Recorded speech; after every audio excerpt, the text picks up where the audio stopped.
Education has been one subject that has been ignored for a long time, but इस year government ने उसको due importance दी है अपनी new education policy of 2020 में और पूरे एजुकेशन स्ट्रक्चर को रिफॉर्म करने की कोशिश करी है। हाय गाइस, मैं हूं Ayushi and welcome to law digest. आज की इस वीडियो में हम ये देखेंगे कि ये जो न्यू एजुकेशन पॉलिसी है इसके बेसिक हाइलाइट्स क्या हैं। I won't go into many details of it because हमारा पर्पस ये है इस वीडियो में ये देखने का कि ये पॉलिसीज़ जो हैं ये बनाता कौन है, ये पॉलिसीज़ बनाई कैसे जाती हैं और लॉ का इसमें क्या इन्वॉल्वमेंट रहता है। तो साथ ही साथ जब हम ये पूरी वीडियो करेंगे कवर, उसमें I will try to cover those aspects also जो आपके लॉ एंट्रेंसेस एग्जाम में लीगल करंट अफेयर्स क्वेश्चंस का भी पार्ट बन सकते हैं। तो सबसे पहले देखते हैं बैकग्राउंड क्या है इस एजुकेशन पॉलिसी का। तो फर्स्ट एजुकेशन पॉलिसी जो है वो आई थी on the recommendation of Kothari commission इन 1968। तो ये आपको ज़रूरी है याद रखना कि कोठारी कमीशन वो कमीशन है जिसने एजुकेशन पॉलिसी पे फर्स्ट पॉलिसी दी थी। अब ये जो 1968 में पॉलिसी आई थी, इस टाइम पे इंदिरा गांधी की government was in functioning and इस पॉलिसी का ये भी रिकमेंडेशन था जो बहुत इंपॉर्टेंट है कि गवर्नमेंट 6% ऑफ द जीडीपी जो है वो स्पेंड करे टुवर्ड्स एजुकेशन, जो प्रेजेंट न्यू एजुकेशन पॉलिसी में भी बात करी गई है। इसके बाद इसको रिवाइव करके सेकेंड एजुकेशन पॉलिसी आई थी 1986 में। So the years have been just reversed and इस टाइम पे Rajiv Gandhi was the PM of the country. Then later on इसमें भी काफ़ी चेंजेस हुए। देन फाइनली के कस्तूरी रंगन ने ड्राफ्ट बनाया न्यू एजुकेशन पॉलिसी ऑफ 2019 का, जो अब 2020 में फाइनली अप्रूव हो चुका है। अब देखते हैं कि इस पॉलिसी में बात क्या करी गई है। अब इसके हाइलाइट्स ये हैं कि सबसे पहले तो pedagogical and curricular structure of school है उसको चेंज किया जाएगा from 10+2 to this new criteria. अब ये न्यू क्राइटेरिया क्या है? 5+3+3+4। तो आप ये डिवीजन देख सकते हैं कि किस तरह से ये जो हमारी क्लास 12 तक की क्लासेस हैं उनको डिवाइड किया गया है ओवर डिफरेंट स्ट्रक्चर दैन 10+2। अब 10+2 वाले में हमारा जो प्राइमरी स्कूल है, जो प्री स्कूल था with respect to kindergarten, that was not considered, जिसमें आते हैं आपके नर्सरी, केजी। तो ये वाले जो एरियाज हैं ये अब इस स्ट्रक्चर में इंक्लूड कर दिए गए हैं। Then there is universal access to education in the age group of 3 to 15, ये 3 to 18 ये बोला गया है कि ये जो एज ग्रुप है 3 to 18 ईयर्स का, इनको यूनिवर्सल एक्सेस दिया जाए। प्रेजेंटली क्या है कि जब हम राइट टू एजुकेशन एक्ट की बात करते हैं और हमने कॉन्स्टिट्यूशन में भी देखा है 6 to 14 एज ग्रुप को ये राइट प्रोवाइड किया जाता है। अब इस एज ग्रुप को चेंज कर दिया है फ्रॉम 3 to 18। तो ये भी एक इम्पॉर्टेंट क्वेश्चन है with respect to legal current affairs. Then there is no rigid separation between subjects in school. Science, commerce, humanities, ये जो भी सारी फील्ड्स हैं ये पहले हमें चूज़ करनी पड़ती थी, अब उसमें कोई ऐसा स्ट्रिक्ट डिवीजन नहीं रहा है। Then further there is a proposal कि जो मदर टंग है उसको till class 5 medium of instruction बनाया जाए। इस पे भी काफ़ी डिबेट चल रही है बिकॉज अगर मीडियम ऑफ इंस्ट्रक्शन किसी भी स्टूडेंट का बचपन से ग्रेड 5 तक एक पर्टिकुलर मीडियम है, उनकी लोकल लैंग्वेज है, then they might face a problem with respect to the fact कि अगर उन्हें इंग्लिश में पढ़ना है या फिर they have to switch the state, then it might create a problem. Further coding के लिए बोला गया है कि क्लास 6 ऑनवर्ड्स कोडिंग पढ़ाई जाएगी। देन वोकेशनल ट्रेनिंग को बहुत इंपॉर्टेंस दी गई है।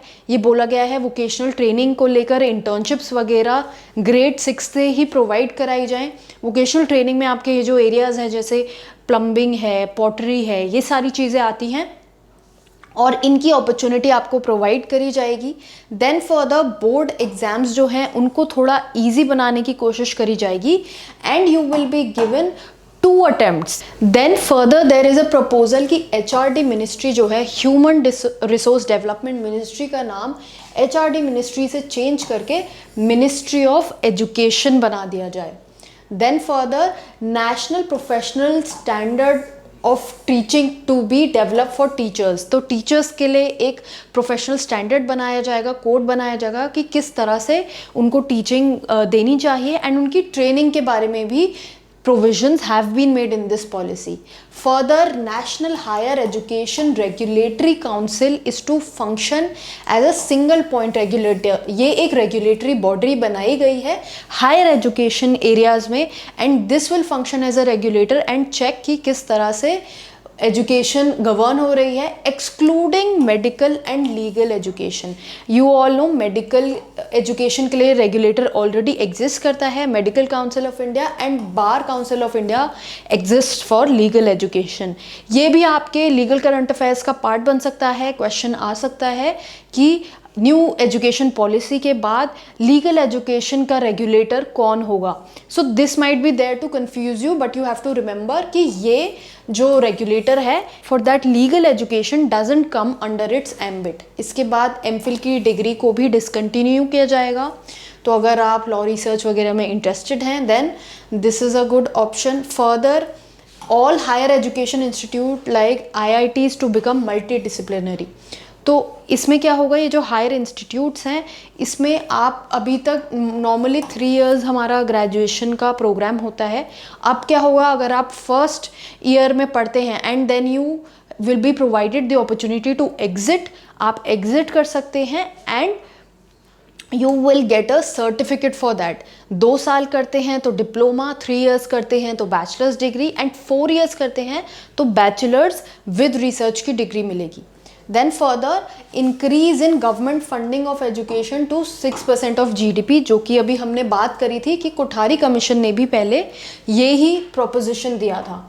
फर्दर, अब हम देखते हैं कि कॉन्स्टिट्यूशनल प्रोविजंस क्या हैं न्यू एजुकेशन पॉलिसी को लेके, एजुकेशन को लेके हमारे कॉन्स्टिट्यूशन में क्या एग्जिस्टिंग प्रोविजंस हैं जिसके थ्रू ये पॉलिसी आई गई है। तो अब कॉन्स्टिट्यूशन प्रोविजन में सबसे पहले हम बात करते हैं directive principles of state policy. अब जैसे कि आप जानते हैं कोई भी पॉलिसी जो है वो एमिनेट होती है through the constitution, and constitution में भी कहाँ पर directive principles of state policy का जो प्रोविजन है वहाँ पर there have been certain guidelines that have been laid down for the state कि किस तरह से उन्हें अपनी पॉलिसीज़ बनानी चाहिए, किस एरिया में बनानी चाहिए। तो एजुकेशन को लेकर article 45 and article 39F is relevant. Now 45 says there should be provision for free and compulsory education for children. Then article 39F कहता है कि ऐसी पॉलिसीज़ बनाई जाएँ जो अपॉर्चुनिटीज़ और फैसिलिटीज़ दे चिल्ड्रन को to develop in a healthy manner. तो अगर एजुकेशन की फील्ड में ऐसी अपॉर्चुनिटीज़ दी जाएंगी स्टूडेंट्स को ताकि उनका डेवलपमेंट अच्छे से हो सके, वो एक कॉन्स्टिट्यूशनल प्रोविज़न है, ये स्टेट का डायरेक्टिव है कि उन्हें स्टूडेंट्स को ऐसी अपॉर्चुनिटीज़ प्रोवाइड करनी चाहिए। फॉर द एजुकेशन जो है ये आपको पता होना चाहिए कि ये कॉन्करेंट लिस्ट में आती है, it forms a part of the concurrent list. Further, जब हम फंडामेंटल राइट्स की बात करते हैं तो you all know we have discuss this previously also कि 86th अमेंडमेंट के through article 21A came into being, जिसका प्रोविजन था कि right to education was made an enforceable right. So ये बात होती है कॉन्स्टिट्यूशन की। अब हम यहाँ पे आके देखते हैं कि ये पॉलिसीज़ जो हैं ये बनती किस तरह से हैं और लॉ का इनमें क्या इन्वॉल्वमेंट होता है। What is public policy? तो ये समझने के लिए कि पॉलिसीज़ कैसे बनती हैं, सबसे पहले हम ये देखते हैं कि पब्लिक पॉलिसी एक्चुअल में होता क्या है। It is a plan of action जो कोई गवर्नमेंट अंडरटेक करती है, गवर्नमेंट ऑफिशियल्स अंडरटेक करते हैं। इसमें सारा एग्जीक्यूटिव फील्ड आती है to achieve some broad purpose that affects its population. तो कोई भी ऐसा प्लान ऑफ एक्शन बनाना जो पॉपुलेशन को अफेक्ट करे, that is called policy. Policy in essence is a solution. ये एक प्रॉब्लम आइडेंटिफिकेशन के बाद जो एक सोल्यूशन प्रोवाइड किया जाता है in the form of policy जो गवर्नमेंट की अटेंशन रिक्वायर करती है। तो आप ऑलरेडी जानते हैं कि पॉलिसीज़ इंडिया में काफ़ी सारी हैं। They may be in the form of laws, they may be in the form of rules and regulations, plans, programs, schemes, guidelines। ये आप ऑलरेडी जानते हैं। लॉ के फॉर्म में बहुत सारी पॉलिसीज़ हैं, there are so many laws you all are already aware of. Then rules and regulation, जैसे अभी रेरा आया था रियल इस्टेट को रेगुलेट करने के लिए। देन प्लान्स, 5 ईयर प्लान्स जो बनते हैं, मिशंस होते हैं, एंड फॉर द प्रोग्राम्स होते हैं, स्कीम्स होती हैं, मनरेगा स्कीम वगैरह जैसे आपको ऑलरेडी पता है। Also government also issues guidelines from time to time ताकि अच्छे से फंक्शनिंग हो सके। अब इन पॉलिसीज़ को बनाने में कौन सी बॉडीज़ इन्वॉल्व होती हैं, किन किन के ओपिनियन मैटर करते हैं जब हम पॉलिसी मेकिंग की बात करते हैं। सबसे पहले हम बात करते हैं नीति आयोग की। नीति आयोग जो कि पहले प्लानिंग कमीशन बोला जाता था, that is the main body जो रिसर्च के through it invites research from various institutions, अपनी रिसर्च एक लोग करते हैं एंड ओपिनियंस मंगवाते हैं पब्लिक से to create a policy to understand what the problem is and try to give a solution to the government for the same. Then for the political leaders policy creation में help करते हैं। they during the elections they go amongst people, identify कि क्या problem है। जैसे election trend में अगर हम बात करें तो demonetization की जो policy है, this is a part of election trend, this is an example of election trend कि ये ब्लैक मनी को लेकर जब देखा गया कि लोगों में काफ़ी एप्रीहेंशन है ब्लैक मनी को लेके, तो डिमोनेटाइजेशन पॉलिसी लाई गई। फर्दर सिविल सोसाइटी जो है that also helps in policy creation. उनके ही बेसिक कमेंट्स होते हैं जो गवर्नमेंट को हेल्प करते हैं to form a policy. For example justice Verma committee जो सेटअप हुई थी for making the criminal law amendment bill, Nirbhaya case के बाद ये कमेटी सेटअप हुई थी। तो इस कमेटी ने सिविल सोसाइटी से कमेंट्स मंगाए थे कि हमें इस बिल में क्या क्या प्रपोज करना चाहिए, क्या क्या चीज़ें हमें लानी चाहिए अपने क्रिमिनल कोड में, वो आप सजेस्ट कीजिए। Then for the professional associations जो हैं जैसे कि फिक्की, एसोशैम, ये जो चेम्बर्स बने हुए हैं ये अपनी पॉलिसीज़ लेके आते हैं। एग्जीक्यूटिव एंड ब्यूरोक्रेट्स, एग्जीक्यूटिव आपको ऑलरेडी पता है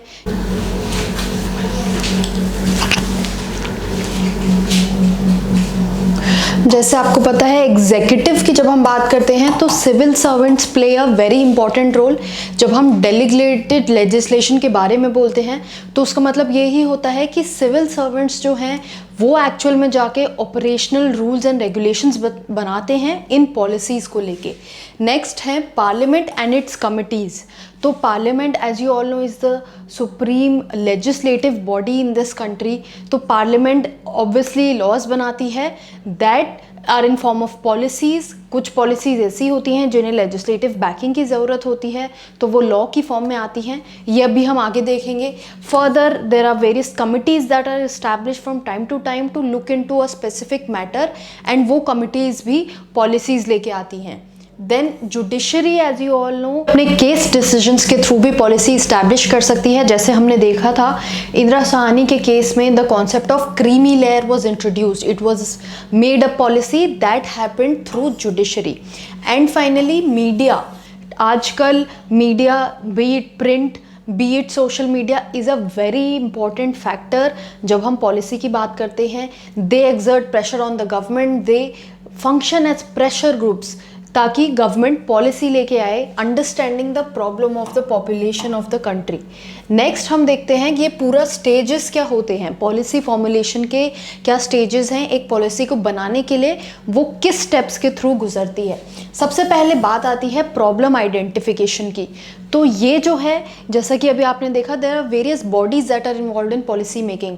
तो ये ही बॉडीज़ हैं जो हेल्प करती हैं गवर्नमेंट को आइडेंटिफाई करने में कि एक्चुअल प्रॉब्लम क्या फेस कर रही है उस गवर्नमेंट की पॉपुलेशन। तो problem identification is the first stage. जैसे हम देख रहे हैं कि हंगर है, करप्शन है, इन सब को लेके पॉलिसीज़ ऑलरेडी आ चुकी हैं। मिड डे मील स्कीम है। करप्शन की अगर हम बात करें तो लोकपाल बिल जो अभी फंक्शनिंग में है, लोकपाल एक्ट, ये भी इसी के थ्रू आया है कि सबसे पहले प्रॉब्लम आइडेंटिफाई करी गई कि करप्शन बहुत प्रेवलेंट है in the country, so it is important कि इसके बारे में कुछ किया जाए। Then the next step is agenda setting. अब एजेंडा सेटिंग में क्या होता है कि जो भी प्रॉब्लम आइडेंटिफाई करी जाती है वो गवर्नमेंट तक पुट करी जाती है एंड ये प्रेशर एक्सर्ट किया जाता है कि गवर्नमेंट उसको एक इम्पॉर्टेंट डिसीजन की तरह ट्रीट करे, एक इम्पॉर्टेंट प्रॉब्लम की तरह ट्रीट करे ताकि वो जो लोअर फाइल्स हैं उसमें से ऊपर टेबल पे आ सके वो प्रॉब्लम एक्चुअल में। Then when the government makes an agenda out of that problem, उसके ऊपर पॉलिसी फ्रेम करी जाती है। काफ़ी फैक्टर्स ध्यान में रखते हुए जो भी पॉलिसी मेकिंग ग्रुप्स हैं, जो मिनिस्ट्री इन्वॉल्व है, जो इंस्टीट्यूशंस इन्वॉल्व हैं, सब मिलके रिसर्च करके एक पॉलिसी बनाते हैं कि इस प्रॉब्लम को टैकल कैसे किया जाएगा। इस पॉलिसी को बनाने के लिए काफ़ी फैक्टर्स दिमाग में रखने पड़ते हैं। Budget of the policy is also an important criteria. So जैसा हमने देखा कि अन्ना हज़ारे मूवमेंट के through corruption was identified as a problem. अब इस प्रॉब्लम के लिए पूरी पॉलिसी फ्रेम करी गई, डिफरेंट कमिटीज़ बिठाई गई over the period, Venkatacharya commission and different standing committees of the parliament. Pranab Mukherjee के डायरेक्टिव के अंदर इस पे पॉलिसी बनाई गई। अब इस पॉलिसी के बनने के बाद ये जो पॉलिसी है ये पुट करी जाती है before the cabinet for its approval. तो हर पॉलिसी कैबिनेट अपने एंड से देखती है कि कितनी वर्केबल है, कितनी वायबल है, and then it comes to the conclusion कि इस पॉलिसी को अडॉप्ट करना है या नहीं। अब पॉलिसी अडॉप्शन में दो एस्पेक्ट्स आते हैं जहाँ पर लॉ की बात होती है। First is either it does not require legislative enactment, उसको लेजिस्लेटिव बैकिंग की ज़रूरत नहीं है, तो बस सीधा अप्रूवल होते ही the policy comes into being. जैसा आपने देखा ओपन डेफिकेशन की प्रॉब्लम जब आइडेंटिफाई हुई तो इसके ऊपर पॉलिसी लाई गई स्वच्छ भारत अभियान करके, एंड ये जो पॉलिसी है ये as it is adopt कर ली गई after cabinet approval, there was no legislative backing that was given to it. Similarly, Beti Bachao आंदोलन is also an example जहाँ पर सीधा cabinet approval के बाद policy adopt कर ली गई। बट कुछ policies ऐसी होती हैं जहाँ पे adoption ज़रूरी है, legislative enactment ज़रूरी है।